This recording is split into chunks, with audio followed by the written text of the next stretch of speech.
Good morning, everybody. Welcome. Your saltwater guide, Captain Dave Hansen. We have a really good podcast for you today. I've been watching this young man for a very long time. He is about as outdoors as outdoor gets. And like I talk about all the time, we all got to go outside more often. And Jim spends more time outside than I do, which says a lot. So this is going to be a fun show. I want you to kick back, relax, enjoy this. If you have any questions that you have a burning desire to ask Jim about, you feel free to throw it up on the screen and we'll try to answer your questions to the best of our ability.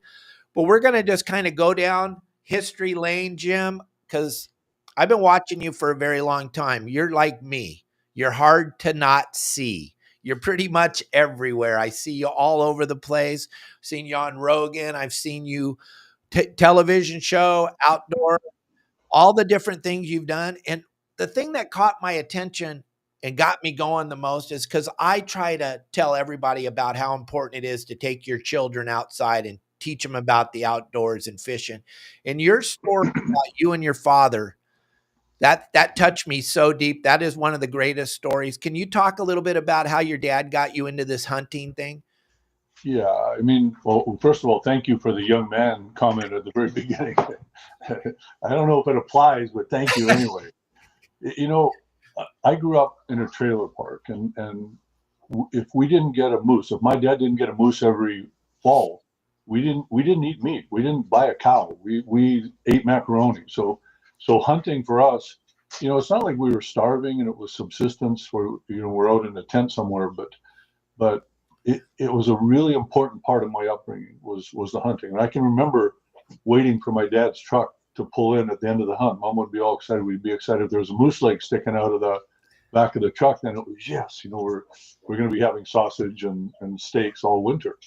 So hunting for me, it started as a part of my life.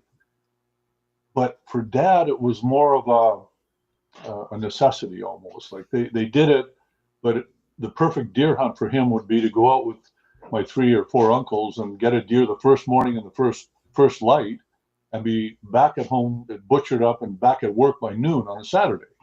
And it's like, to me, it didn't make sense. You want to be done on the first day, but to me, the perfect hunt would have been the last day doing that. And you don't shoot the first deer that comes out, you shoot whatever, the biggest one that comes out. So right from a very early age, Dad and I kind of went different directions in terms of what hunting was about. To me, it was a spiritual experience. To him, those are hamburgers running across the field. And he, to the very last, I think he got his last deer when he was 85 years old.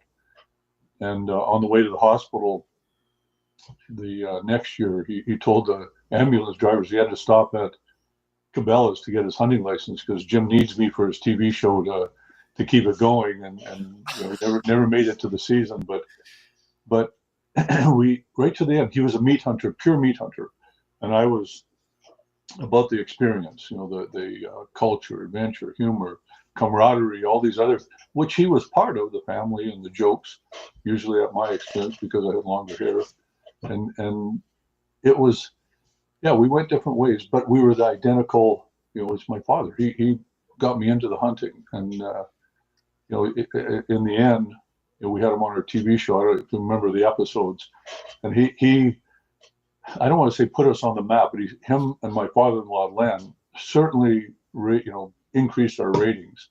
Those two people would tune in just to see what they were going to say, and I remember my dad later on, we'd take him to the conventions, hunting conventions, and there would be a lineup around the whole convention for people wanting to meet Dad and get a little autograph signed. And all the ladies, as they would get closer, they'd all give him a kiss on the cheek, right? Now he couldn't see his face. At the end of the day, his face was covered in red lipstick marks.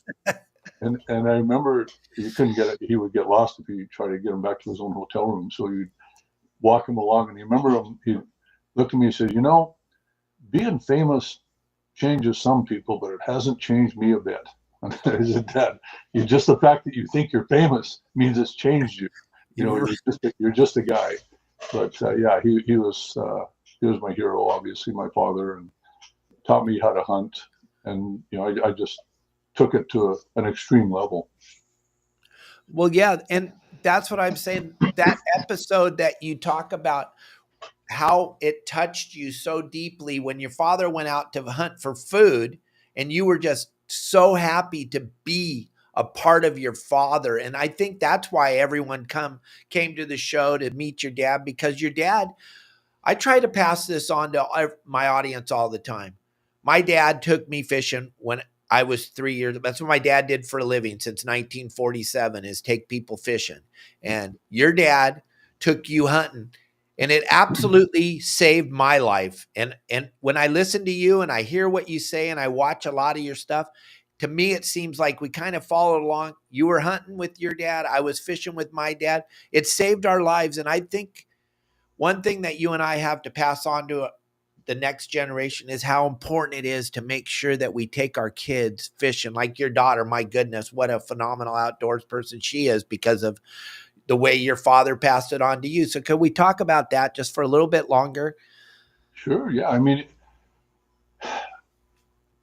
hunting and fishing, the outdoor lifestyle, I call it field to table living, because we grow all our own vegetables and we make our own wine and have our own orchard. That's all part of it. But fishing, which I eat a lot of fish, by the way, a lot of people think I'm just a straight meat eater, but no, I would say I eat more fish than I do, or seafood anyway, than I do meat. But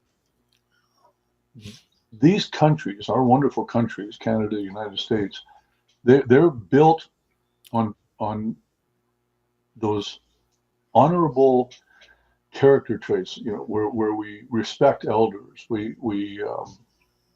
we're pay respect to tradition, we tell truths. These are things that I think today in our urbanized world we've lost some of that.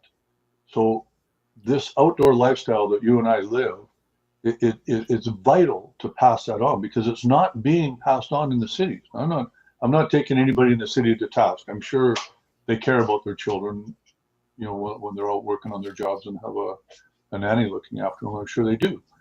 But for us that live this lifestyle, you have to pass it on. This is what brought us to the dance, is that passing on from generation to generation, for as far to our antecedents and beyond that to our ancestors. We have to keep that going. It's just, it's important for humanity. And if we, like I say, if we get too involved in this urban center where we live in high rises, and the reality, you have a child being raised in an apartment with no backyard, and there's no way to pass that on. So for us, I don't know, maybe I'm flying the flag, and I'm going to always fly the flag of that lifestyle, because I think it's important. I think it makes good people, and it builds countries. It builds community, which again is another part of what's missing out there. That camaraderie when we're on a hunt together, and you instill that in the youngsters. Besides the fact that it's just a ton of fun. It's fun to go fishing. It's fun to go out in the outdoors and see squirrels and quail or grouse wherever you are, and maybe even see a deer or a coyote. That's fun, and it's the most natural. I call it fun, but it's more important than that, because it's what brought us here. As I say, our antecedents were great fishermen and great hunters. That's why you and I are alive. The ones that weren't don't have any progeny. They're not here. So I just think it's important for instilling self-confidence, self-reliance, things that aren't necessarily part of the urbanized world that we've created in our civilization. Use quotations marks around that. Yeah, no, you said that so eloquently. I love that take on it. What I used to play a game with my kids when they were little. My kids are adults now with kids, but when they were little, we would go out into nature when we weren't out on the boat, and we would play a game. It can't be a bird, but if it's an animal, you're going to get a dollar if you see the first animal.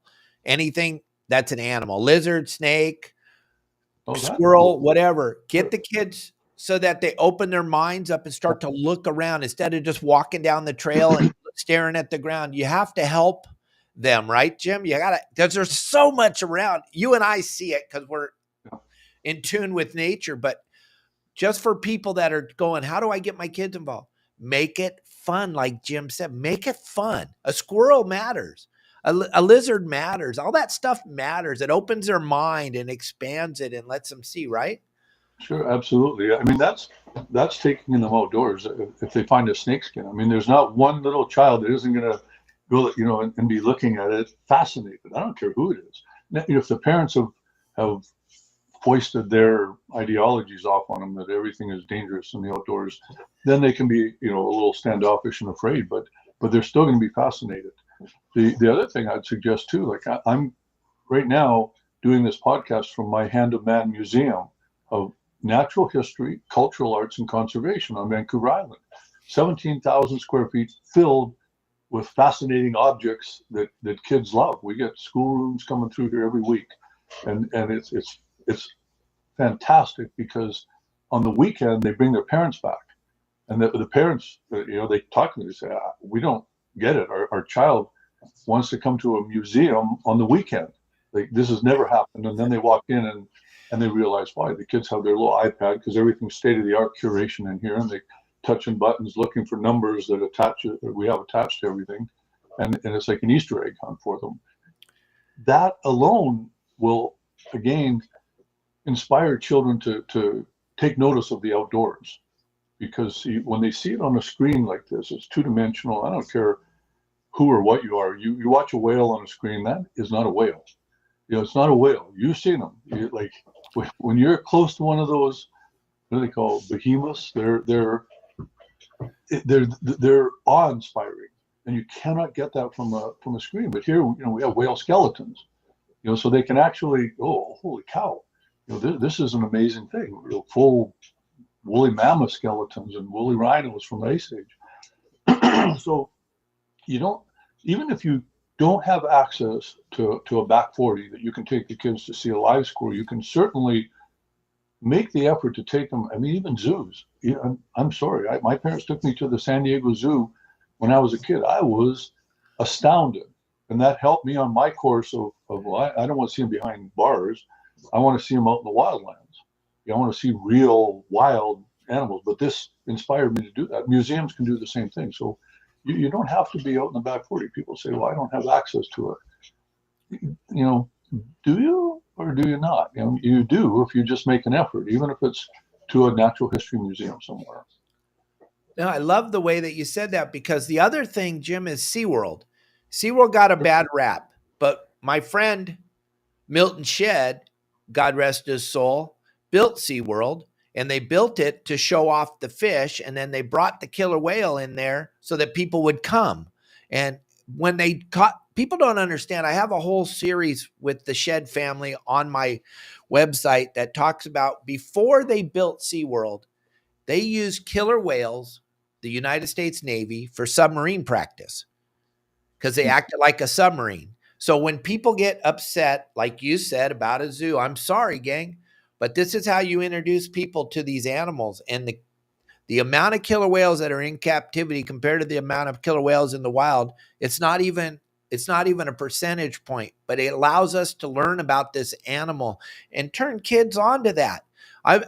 My family's been in the whale watch industry since 1967. And that's kind of how my father and my sister and my brother make a living, is taking people out to see whales and dolphins.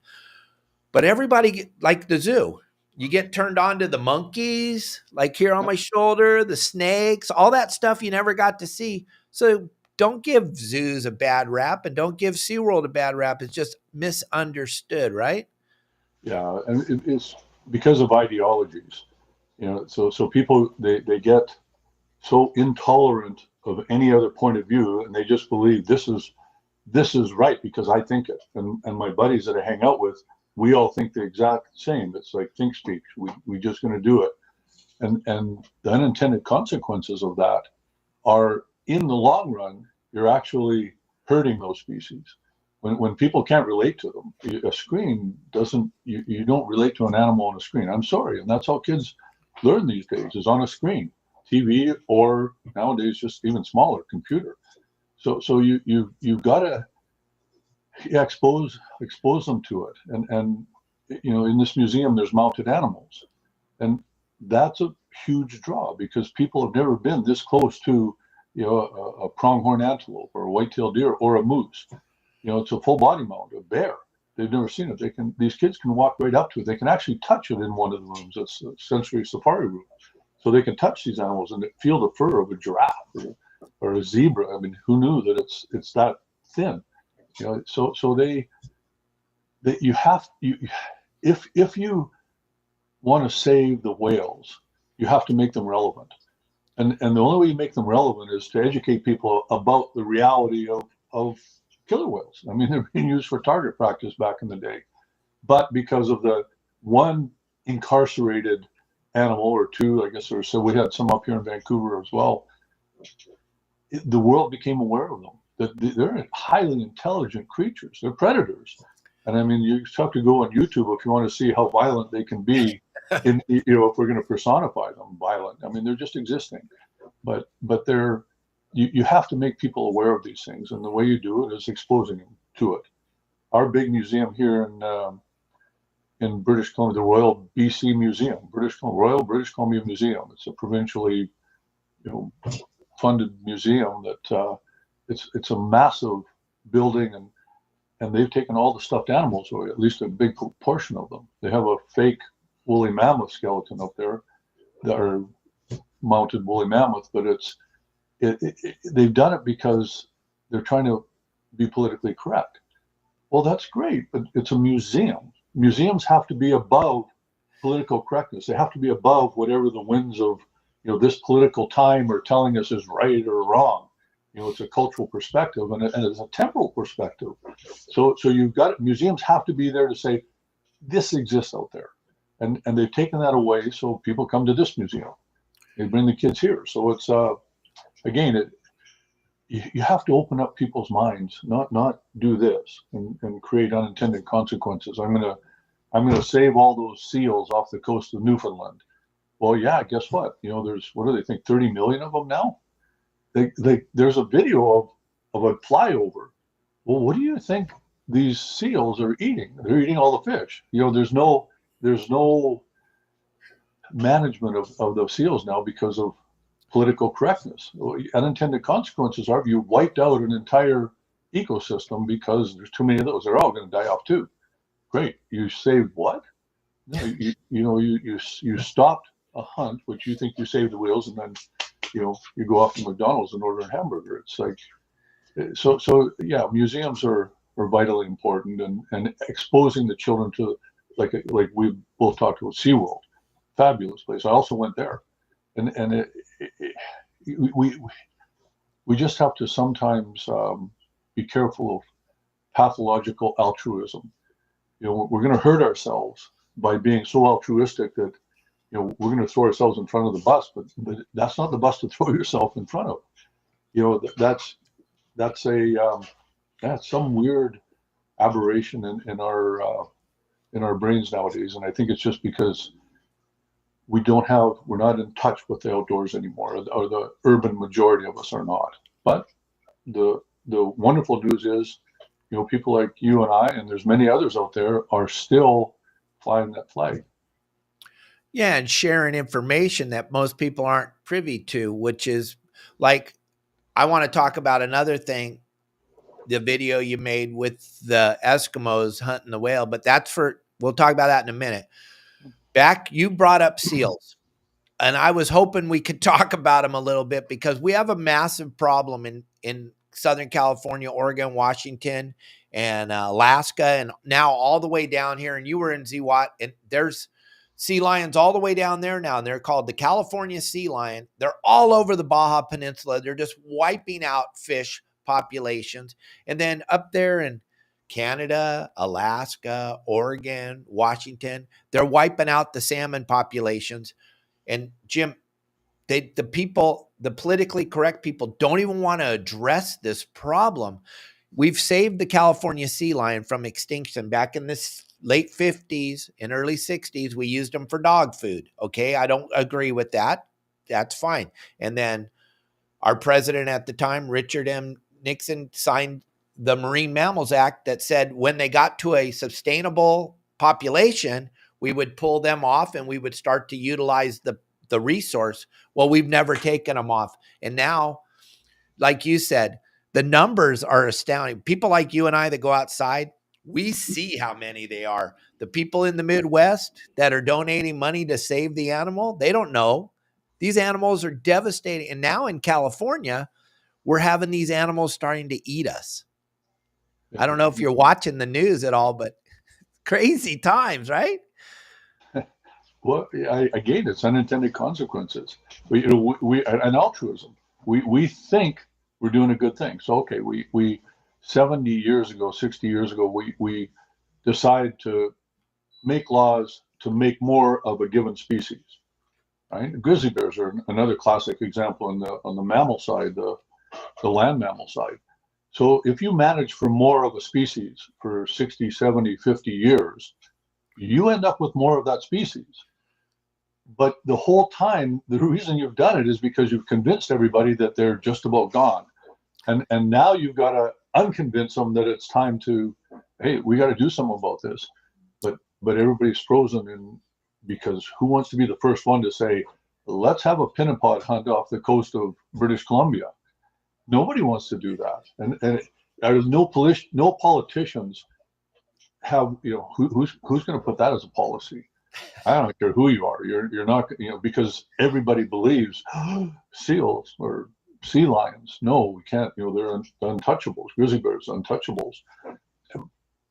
The one hope, I think, and maybe is our First Nations. Your Native Americans. Like they have, I believe, this year made an adjustment to our Marine Mammals Act, which is similar to yours, that they're allowed to hunt them again. And nobody's, it's one of those, hear no evil, speak no evil. We just, don't want to hear about it. But it's when we did the whale hunts, we documented the last traditional whale hunt up in Point Hope, Alaska. We were invited. They, all the networks, Animal Planet, BBC, the Discovery Channel, the Nat Geo channels, they had all approached the community up there to say, hey, we want to document it. And they said, no, we don't believe that you're going to do justice, but you're going to understand what this is about. And fair enough, because I believe it was Nat Geo, and I could be wrong. Don't take me to task, anybody, but somebody did an article about narwhal hunting out in the eastern Arctic of Canada, and basically crucified the people there about this, personified the animals, blah, blah, blah, blah, blah, which is just so unscientific and unfair to the people and the animals. It's so they've been once burned. Well, the deal. Once burnt, twice shy, and was it screw me once, shame on you, screw me twice, shame on me. So the people in Point Hope, Alaska, they said no, we don't want you guys, but they invited me to come up with our crew to document it. They wanted it documented because it's the last, they don't use Caterpillar tractors to pull the whale up on the ice. They do it with their come-alongs, and the whole village comes out. I mean, it's an amazing traditional hunt that's been going on for 10,000 years there. The Umiak, bearded seal canoes or kayaks that they make, or not even kayaks, they're like an open boat. And when they go out and paddle on the ice, they're watching. When they throw them up in the blankets, you see that on TV. That's because they're looking for the whales in the distance, the spouting whales. Are they coming? So the guys can get out, start paddling, and then they go out and harpoon them. We documented all that, and it's a natural order of things. But sitting in, you say Midwest, I say Ivory Tower in New York City, you have no concept of that. Eating a piece of whale, it's just abhorrent. But again, it's people just aren't educated, and the sad thing about our popular press is $2 sells, or bad news sells for $2. Good news sells for $1. So what are they going to write about? That how wonderful this hunt is up there, and because they're going to get $1. They make money by creating controversy. Back to the seals. You can't kill them. This is a horror show. Oh my gosh. So again, big business is involved. It's money.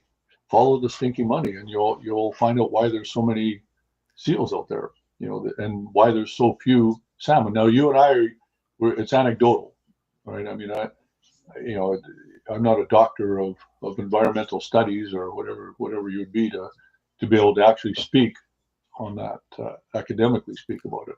But we see it, you see it, and it's just simple common sense to us. And they can blame, whatever uranium mines in northern Canada for leakage, and that's what's calling it, blah blah blah blah blah. When you've got that many seals and that eating that many salmon, there's a reason there's no salmon. Yeah, well, I talk about it on this show all the time. The first thing they point at is Jim Shockey's out there hunting and teaching people how, and Dave Hansen's out there fishing, and that's the problem. It's not the animal eating them all, and it is what it is, and it's a giant mountain that we have to climb on a daily basis, and that's what this kind of show is all about, and your shows are all about, is we're just kind of showing the world what nature really is all about and what's really going on. And most people don't ever get to see that. I'm going to take this to another place right now, Jim, because it's just me and you having a conversation. Sure. Please explain to me, because I'm having a hard time understanding this. Why is it a good idea to bring wolves to Aspen, Colorado? I'm trying to think of a good idea. Okay. And I'll take it from the perspective of the people that moved from Los Angeles and have a ski chalet up there. It's nice to hear a wolf howl. It is truly like a loon in the wilderness. I mean, to hear a wolf howl.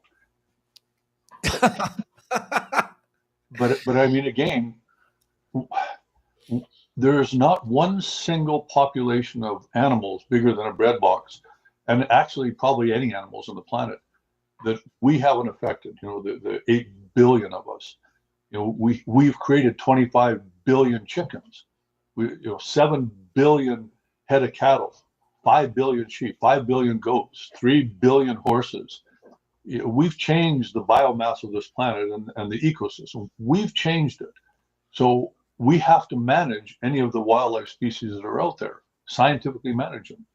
So great. Okay. You want to hear that wolf in Aspen, and it's an amazing visceral sound. There's nobody that's not that, and a lion, roaring in the darkness in Tanzania. It's inside you when you feel that. It's because our ancestors ran away from that stuff. They just said, we don't want any part of that. That's our competitors, and we outcompeted them, but not on a one-to-one, mano-a-mano deal. So inside, we know that sound is a fearsome, awe-inspiring sound. Okay, great. Once you have wolves there, you got to manage them. Now, can you manage wolves in today's modern world in that kind of a situation? Aspen. I would argue that it's very difficult, and if there's too many wolves, are you going to go helicopter gunship them, or what are you going to do? They're wolves. The original our settlers push them back because they don't mix real well with them. Same with grizzly bears. They need to be out in the wilderness. There's just some animals that, as much as we love them, and as much as they're icons of in our perspective, our modern perspective, we just don't get along real well all the time. So yeah, back to your question. From a Canadian perspective, I remember the original 40 wolves. I think you introduced, was it Montana or somewhere down there? You guys paid us $1 million a wolf, and you brought them down, big timber wolves from up in the north. Hell of a deal for us. I mean, yeah. I was all for it. I think you should definitely. There should be wolves in every single state down the state. At $1 million a pop, we'll send down a pile of them. And they're not even indigenous to that area. I mean, you're basically, it's an invasive species that you're introducing down there. I mean, these are timber wolves from up here in the north. Like they were never down there. So I'm kind of talking tongue in cheek facetiously, because there's a lot of people who are horrified at the idea of translocating wolves from up here, it's so traumatic for the wolves to be captured and shipped down on whatever bus or truck or airplane, whatever they do. So there's people up here, just so all of you people listening that have that point of view, it's kind of a joke. Oh yeah. It's not but why have them in Aspen? I mean, I can't think of a single reason why you want them in Aspen, but that's just me. No, it's not just you, Jim. And the reason I bring this up is because you were on Joe Rogan, and other friend of mine, Cliff Gray, was on Joe Rogan, and Joe Rogan sums it up perfect. He said it perfect. He said, we've taken monsters, and put them in Disneyland. And that's what Aspen is. It's a Disneyland for rich people. And you've taken this monster and when I watched Rogan talking to those guys about the wolf reintroduction to Aspen and then to learn how intelligent this animal, for a fact, more probably than any of us, how intelligent this animal is, because you're out there hunting for animals that this animal's hunting for. So can you let's just stay on this topic for a little bit longer. Tell us how intelligent this wolf is, because it's a highly intelligent animal. Yeah, I mean, you just go track one day and see what happens. I mean, it'll just circle around you. Then you'll be following your tracks or his tracks. When you come to your tracks, it was following you while you're following it. I mean, these animals, and grizzly bears are the same. Grizzly bears, you get a 30-year-old male grizzly bear, they are intelligent. Now, I don't want to say intelligent like human beings, because I hear people don't want to eat an octopus because they're supposed to be smart as a 12-year-old or something like that. I mean, it's a mollusk, and it doesn't, it'll last for 4 years before it dies. They just can't get that smart. They just aren't. And same with wolves, and same with the grizzly bears. Their behavior appears to us to be incredibly brilliant. I mean, how they're just careful. I mean, wolves are careful. Where they can trap them, the wolves they'll pussyfoot around these traps, and they'll how can they do that? The trappers that are they're mandated because they're trappers with trapping the wolves. The stories that they have to tell when you're trying to catch a wolf, that's one thing. I mean, they take such care that they cannot. There's no scent attached to anything to these traps. And they're not leg hole traps they're using. I don't know what kind of traps they're using nowadays, but the wolves avoid them. But again, it's their behavior. Are they that intelligent where they say, "Oh, there's a trap"? No, they just know that that's a foreign smell that I don't understand, so I'm just going to keep away from it. And it's the reason, they're not hunting us in greater numbers yet, but they did in the past. Of course, they did.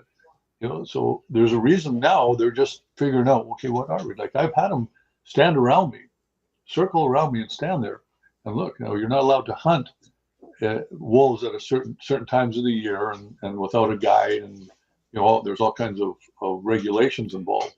So, and you got to stand there just on guard, but they're figuring it out. They know it's nothing. Now, does that make them intelligent, or does it just make them? They're just really careful. Once they figure out how to eat whatever it is they're after, or get around whatever it is they're trying to get around, or get to where they want to get to, they appear intelligent. But it's like using our logging roads. You look at a map of British Columbia back in the day, there was no logging roads. Now you look at a map with a modern overview of British Columbia, all the mountains. There's logging roads everywhere. So what have we done? We've created an uber predator. They just run the logging roads until they hit a deer track, step off, kill the deer, come back, run it till they hit a moose track, go kill a moose.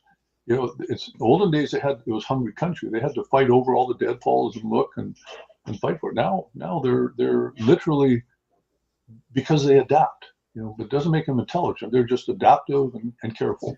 And they don't go hunt by themselves very often. They're usually hunting with a little group of their buddies. They're out there working that. And can you imagine you and I are pushing our baby down the road in Aspen, I'm the dad, you're the grandpa, and we got our daughter and we got a stroller and we're pushing our baby, and those things are hunting us in Aspen. The people don't get it.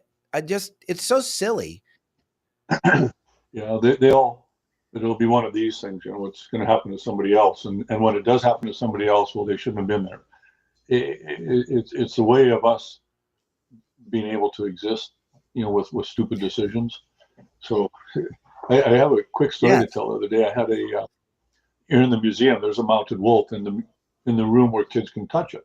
So they see how big it is. They can come over and they can pat it and it's mounted. And there's a curation on it. And I talk about wolf conservation. And I just tell it like it is. I mean, wolves will kill because they can. If they have the opportunity, they'll kill. They only kill what they want to eat. I mean, that's, it's just, I mean, it's maliciously untrue. They're trying to protect the image of the wolf that they've created, that it's this wonderful, benevolent, caring animal that only takes the weak. No, if they can catch a herd of caribou on the ice and the caribou can't get away, they'll kill them all. And, I've seen it. And so I talk a little bit about that on the curation. It's like 3 minutes. And the other day I came in the museum and there was was an Austrian Swiss fellow there, and his a couple of friends, and he said, "Well, I liked everything in here except I took a little offense about what you're saying about wolves. That's just untrue." And I said, "Oh, you have a lot to do with wolves." And he said, "Yes." And I said, "Oh, good. So how many have you seen here in British Columbia?" "Well, I've not seen any in British Columbia." And I said, "Oh, where have you seen your experience?" He said, "Well, we've reintroduced them somewhere in Switzerland. Now these are European wolves, and they are not our timber wolves. They're big coyotes, basically. And I've seen them in Macedonia. I've hunted them there." And so I said, and he said, "They're friendly." And I said, "So your wolves you must have friendly wolves because ours aren't quite as friendly." He said, "All wolves are the same." And he saw a wolf near his house one day, and it didn't attack him. So to him, it's a friendly creature. And yeah, I mean, and I said, "Okay, well, thank you for educating me that the wolves over there are much friendlier, and the ones here probably are too. I've never gone up and tried to shake their hand, but next time I'll do my best." And you just have to laugh at I mean, it's ignorance. It's ignorance, and it's based on an ideology that is so. Again, we're back to the ideology where I'm right and everything else is wrong. I don't want to hear it. And when they hear a different story, it's cognitive dissonance. They don't even register it. They don't want to hear it. They just want to fight it because it makes their ideology wobble, and that means him and his friends are wrong. Well, nobody wants to know that they're wrong. But that's yeah. I mean, that's what we're dealing with. That's exactly what you and I are dealing with on a daily basis. Gang, I just wanted you all to understand that Jim's up in Canada and they're dealing with the same kind of baloney that we deal with. People go, "Oh, it's just California." No, it's not. It's the ideology that's being taught on these computers and these laptops and these telephones, and people aren't out there experiencing, like you said, you're the guy you met that met the friendly wolves. Well, I've seen people tell me about the friendly sea lions, but I've seen them and they're not friendly, and they're not called sea lions because they're going to kiss you and love you, and we'd call them a big cuddly pillow, but it's a sea lion because that's what they do for a living. They eat stuff and they kill stuff, and they kill phenomenal amount of salmon on these ladders. I don't know if you've seen it, Jim, but these ladders that they built for the salmon to get up the dams, these sea lions set on each rung of the ladder, and they take the big 30, 40-pound king salmon and they bite them in the belly and eat the eggs or the smelt out of the middle and throw the rest over their shoulder. And it's just absolutely ludicrous that that's okay. Because I wish I could bring a sea lion skull on just to show a skull of a sea lion. I mean, and then put it beside the skull of a lion or a bear. I mean, they have also penises. They're way back when were related, and these are apex predators. And when you see a skull with those great big canines, they're there for a reason. And the massive armature where they can attach the muscles for what are the epicanthic arches, so that they can chomp. I mean, they're predators, and they are literally the lions of the sea. And yes, they're not eating us yet, but when they run out of salmon, I mean, God forbid that we ever let it get to that. But again, popular press doesn't, they'll take the wrong side every time because it sells more newspapers and gets more eyeballs on their newscasts. So I mean, it's part of a problem of our own making. And when we're urbanized, we don't see it. We don't see that we're being fed eyewash. It's not right. True. And we can go down this trail and the political thing forever, but there's a bunch of people that are watching here that have been watching you for a very long time. And my good buddy Justin Botrell and my buddy Matt Ryan, they're commenting all over here. And Matt Ryan has the same chicken coop your daughter has. And he loves, they both love what you do, but they both want to make sure that I let everyone know Jim loves to fish. And Jim just got back. Oh, earthquake in San Diego right now. Okay, well, let us know how big it is, everybody. We're standing by. But you just got back from Zihuatanejo, and you got to fish for one of my wife and I's very most favorite fish, the rooster fish. Let's talk about that for a little bit. Is that okay? Yeah, of course. Yeah. I mean, if you're expecting expert advice from me on fishing, have you come to the wrong person? Expert appreciation for fishermen and fishing, I love it. I mean, when I was young, I was fishing more than I was hunting. Obviously, you could fish when you were 5. I couldn't actually hunt a deer until I was 14. So I did a lot more fishing early, and I could have gone that route. I loved it just as much as the actual hunting. I realized about university level, I went with a buddy of mine for fishing at the mouth of one of the rivers here in British Columbia, Vancouver, actually, for cohos. And they would have these little wiggly thingies, and he would bend it just a certain way, and there'd be 100 people fishing, and he would be catching only him. He'd just be catching over and over, and he'd change it to another little thingy color, and I never ever caught one. The whole time I'd go with him, and he caught day after day, limit. And so that's when I realized I'm just a shitty fisherman. It takes skill, and it's I'm a pretty good hunter, but a fisherman, for whatever reason, I mean, I just, I didn't have that magic touch to make me good enough to be world class at it. So why bother? But I love eating them. I love fishing to this day. And rooster fish, when I went down to Zihuatanejo, that was the main target species that I wanted. I love different things, I eat everything different that I possibly can. I want my world to be as wide and big as it possibly can. And that means, not doing the same thing over and over again. Well, rooster fishing, I never tried it. And the swells, right? I mean, just before the darn waves are breaking on the beach. I mean, I wouldn't say frightening because I don't get afraid, but it's certainly the seamanship of the captain of that little boat, and they're open pangas. I had a lot of respect for it, that we didn't end up twisting over and over on the beach somewhere. Like, I've been on one of those YouTube videos of dumbest things you've ever done. But yeah, catching a rooster fish, I just think they're one of the prettiest fish that exist. I mean, they're just cool, like super cool. So I that's the one fish I wanted to get down there. I've caught lots of sailfish over the years, and that's cool. It's fun, but a rooster fish, I'd never caught one. So I went down there specifically on the fishing part to get a rooster fish, and actually did catch one. Yeah. And what a beautiful, like you said, one of the most beautiful fish in the ocean. And then the fact that you're in the surf, gang, you need to understand you're in the surf on Naponga, and the guy that's driving has to watch off the beach to see which waves are coming, and he has to watch on the shore to see where the swirls are, because there's different types, just like hunting. There's different conditions you're looking for. The animal's going to be in this kind of water, but you also got to be watching over your right shoulder because the waves come in. So it's a dance, and Jim got to see it firsthand. It's a dance that we do as captains, that You got to put that bait in the right place or you're not going to be successful. Yeah, well, like I say, I would like to claim all the credit for catching that rooster fish, but it wasn't. I mean, there were so many levels of of degrees of difficulty that I couldn't even see. I mean, why was he using that particular lure? Why was he doing this? Why was he doing that? What speed? How did he?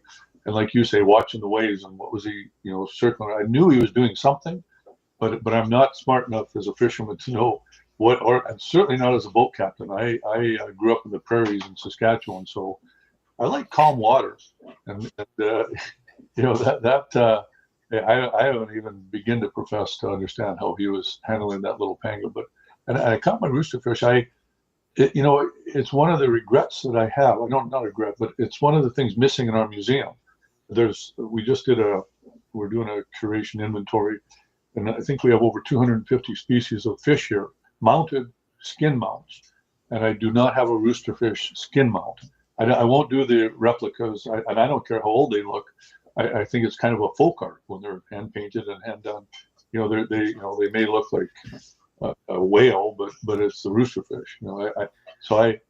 I found one once in Hawaii that the person was going to give me for the museum, but to crate it, with those long spines and all that, we couldn't figure out it without costing a prohibitive amount. So yeah, I don't have a roosterfish here in the museum, but I'm putting the call out there. Anyone that wants to send one up here to the Hand and Man Museum, go ahead.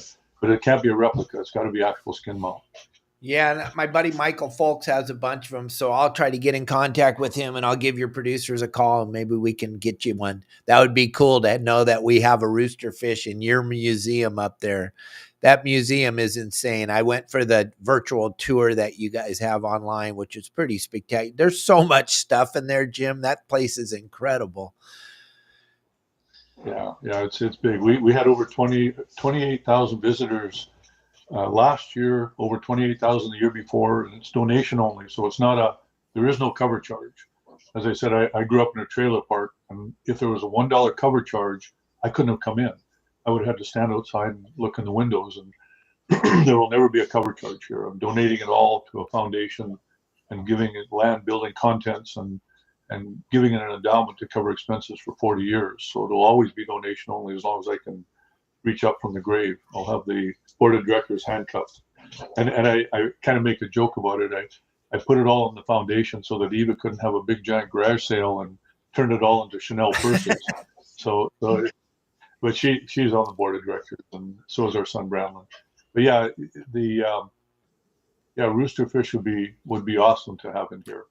We also caught bonito and a needlefish, which is another one I don't have here. Actually, that was the second species that I was all excited about was to catch a needlefish. So we targeted needlefish, and I did catch, not the biggest. I posted on social media, and literally 10 minutes after I caught that one, I was all excited and thought it was big. And the lady I'm seeing now, Serena, she caught a monster. I think it was a monster. I don't know. It made mine look like a tiny little shrimp.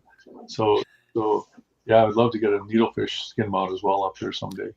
But I love the fishing. I loved it down there, and I ate like a king. Literally, honestly, and I get taken to task for that on social media, but I never had red meat because I didn't have wild game. So I didn't go buy a cow. I was eating the fish that we were catching, or I would buy the seafood because there was some kind of a snail thing that they were. I still don't know. It wasn't a conch. It wasn't a big snail. It was a smaller type of a snail that. Gosh, I can't remember the name of it. But I ate so much of it down there, just raw, like just literally eating it raw. And octopus I was having, and those lobsters. I call them crayfish, but they call them lobsters. So I didn't eat red meat for weeks. I just didn't have wild game. So what was there to eat? Well, if you and your lady want to come to Cabo, I'll take you. We'll go do everything you want to do. Lobster, rooster fish, needlefish. We have a plethora of that stuff right here in our backyard, literally 5 minutes from where I'm sitting right now. So I invite you to come down here and come fish with me one day. That would be a blast. It would be so fun to have you on the boat and just show you some cool stuff. And then we're running out of time. I told your producers I was only going to take up an hour of your time. One thing I wanted to talk about real quick, because this is the hottest topic on Rogan's show, when you talked about when you went there and saved those poor people from that man-eating crocodile. Yeah. Yeah. I just saw that Joe mentioned that again the other day, said he's got a friend, Jim Shockey. I kind of giggle because on another podcast, he said, yeah, this guy that I know is like the manliest man of all manliest men. I actually told my guys in IT, I said, get that clip. I'd like to repost that, because it's kind of cute when Joe Rogan says something like that. I mean, he's a good guy and says it like it is. He's the one voice of common sense out there. So yeah, he talks about that situation. It was on the Zambezi River. And again, you manage for species for so long, you end up with more of those species. Well, they've got crocodiles coming out of the yin yang there now, and the crocodiles, they don't care. Like they depending on what your faith, they've been around for 100 million years or 200 million years, according to the scientists. They're pretty well adapted predators, and they're taking human beings down there. We don't even hear about it. It never makes the news, and you don't hear, like lions. Someone gets eaten by a lion. Well, we actually don't hear about that either. But it's it's a fraction of what get taken by people that get taken by crocodiles. Because when someone gets taken by a crocodile, there's nothing there. What do you report? You can go after the animal, but they live underwater and in caves under the banks. How do you possibly catch the man eater? So the village, while we were there, a young lady got taken. I mean, it was the saddest thing, and the people out there that they're not exposed to it. That's why I say they go like this. Well, it's somebody else's child that got eaten. Somebody else's wife got taken. Somebody else got, mauled by a cougar, and their faces are scarred forever. It's somebody else, and they shouldn't have been there. Well, when you're right there with the people, you're like, no, they live there. They live there. Where are they going to live? And the crocodiles live right there too. So the interface is at that water edge, and they need water. So they go down to the banks to wash their clothes, to get water, and the crocodiles are waiting for them. I mean, we can't even imagine. You want to go get water to fill up your cafe latte machine, and you can get eaten. I mean, we just can't fathom it. We turn on a tap and clean water comes out, but down there they can't. And so we were there, and the young lady got taken. We went after them. I shot 3 of the crocodiles, and we pulled a shirt out of one of them, but it wasn't hers. So what do you do? You pacify them to a degree, but it didn't actually save anybody. And that was a mile from our camp. The day after I left, in our camp, the sort of groundskeeper around the camp, just helper, his wife and daughter both got taken from the camp that we were at. I mean, we can't fathom that.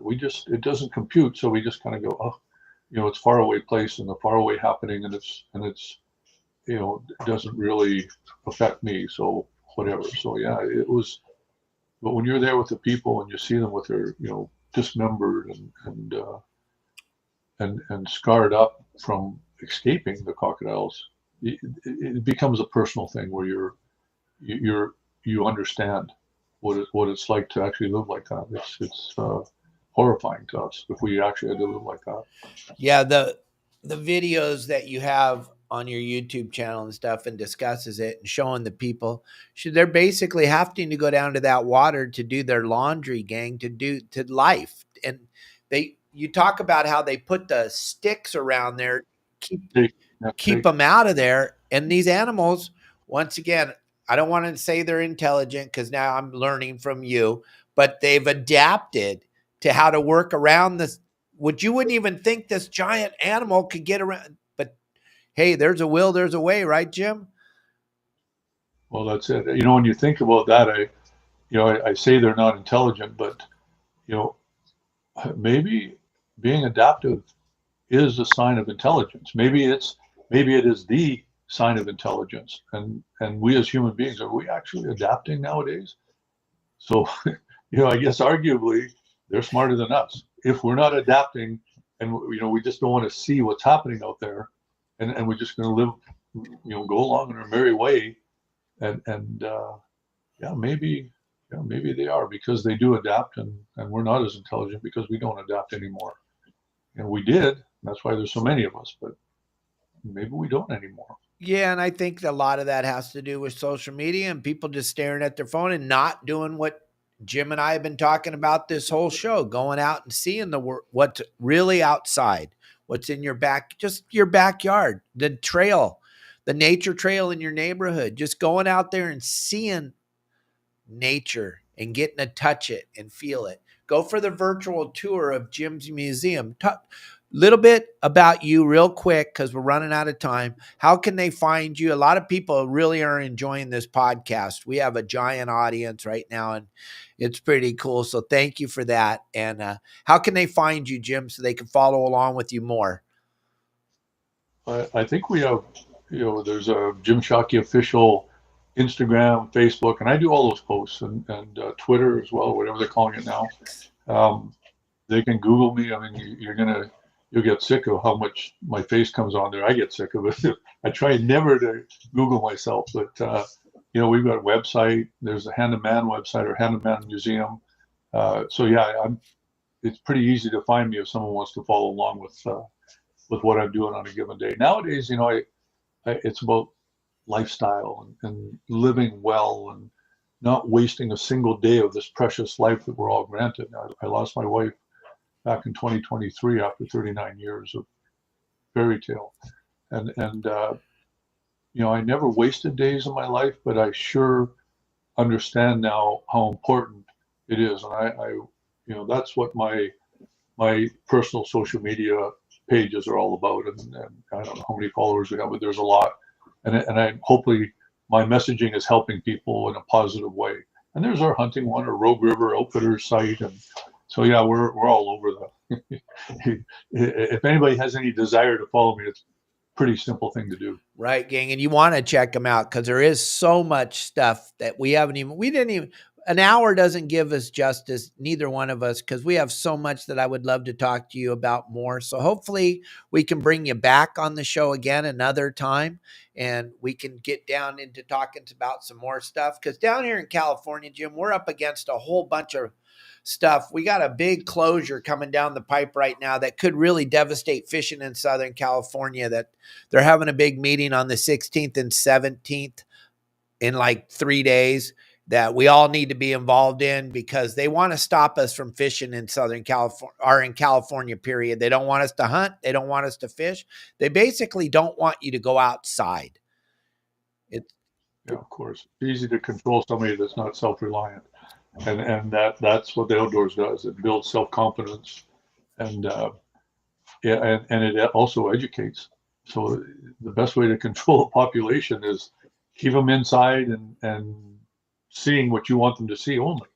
So I mean, I'm not a conspiracy person at all, but I got to tell you, if I was in charge of the world and the way it's going right now, I'd want to control people in the future. So there, somebody's making these choices. It makes no sense to me. Why would you not want anybody to experience fishing in the outdoors, the fresh air, listening to the wind go through the branches of the trees, just the smell of earth, and walking on trails that aren't manicured, the only animals walk on. I mean, this I don't know. Again, I'm not a conspiracy guy, but why wouldn't you want people to experience that? I don't know.